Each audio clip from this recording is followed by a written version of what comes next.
Today, we're diving into the stories of New York's unsung heroes. We're talking about the people whose hands and whose hearts literally built the city in ways you can still see and feel today. And our guide on this journey is a fantastic podcast from We the Italians called Two Anniversaries One Heart. It's all about digging up these profound and often totally overlooked contributions of Italian Americans to the soul of New York. And this quote, wow, it just perfectly captures the whole thing, doesn't it? It's a story about sacrifice, about what it costs to create something new, and the quiet dignity behind the making of a true metropolis. So, where do we even begin? Well, let's start with the city itself, the physical city. We're talking about the steel, the stone, the very bedrock of New York, all of it laid by hands that carry dreams from a whole other world. Okay, so meet Cesnola Perusa. He comes over from Italy when he's just 17, and he doesn't find work in some cushy office. No, he's working with dynamite and rock. His nickname tells you everything you need to know, Joe Blaster. Can you imagine? That was his job. And this is where the story gets really incredible. In the middle of the Great Depression, Cesnola and his co-workers, they create this symbol of hope. They pull their money, plant this small tree in the mud, and decorate it with literal scraps from their work, tinfoil from the dynamite detonators, and that little tree, that became the world-famous Rockefeller Center Christmas tree. Now, let's zoom out a bit to a totally different scale. Meet Charles Paterno. This guy gave up a career in medicine to get into the family construction business, and he earned this epic nickname, the Napoleon of Manhattan skyscraper builders. I mean, come on. He didn't just put up buildings. He literally crafted the modern New York skyline. And the sheer scale of his work is just mind-blowing. Over 75 buildings. Just think about that for a second. He wasn't just constructing apartments. He was creating whole communities, giving homes to tens of thousands of people, and completely changing the feel of entire neighborhoods.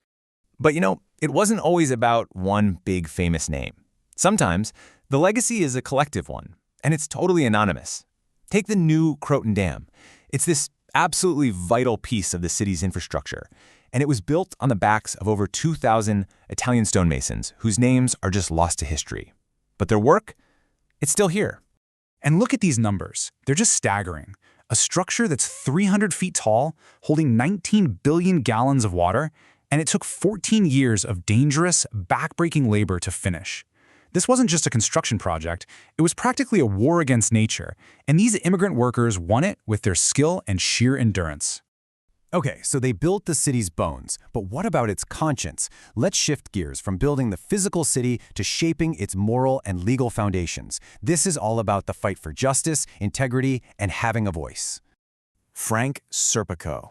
His story is just legendary. He was the son of Italian immigrants, raised on values of honesty and duty. So when he joins the NYPD and runs straight into this wall of systemic corruption, he has a choice to make. And instead of joining in, he decides to fight it.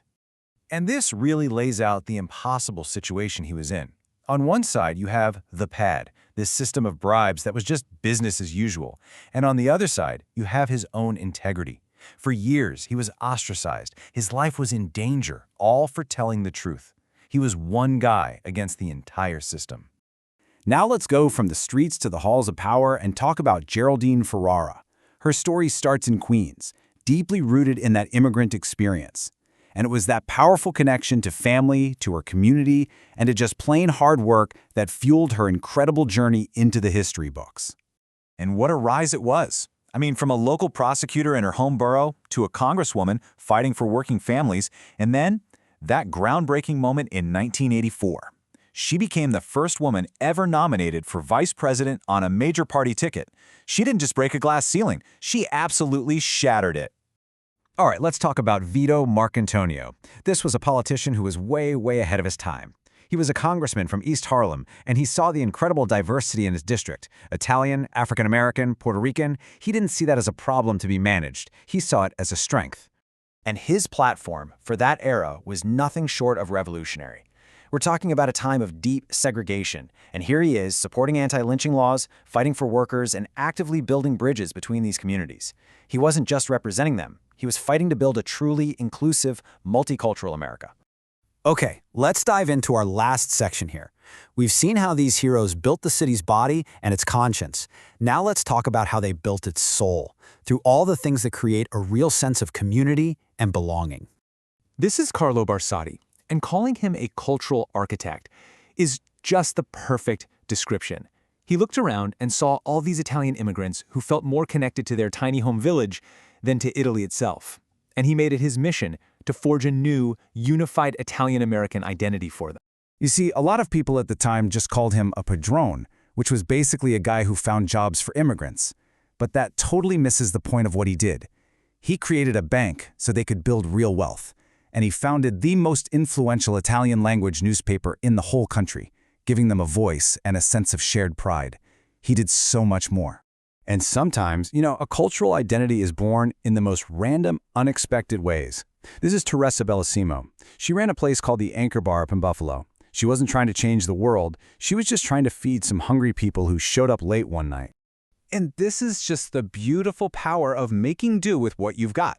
She takes what was basically considered scrap meat at the time, chicken wings, deep fries them, and tosses them in this amazing hot sauce.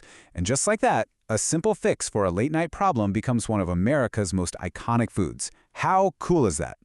So after all these stories, what does it all add up to? Well, it's this huge, enduring imprint. A legacy that's all around us every single day, often hidden in plain sight, just woven right into the fabric of New York. You can think of it in 3 layers, really.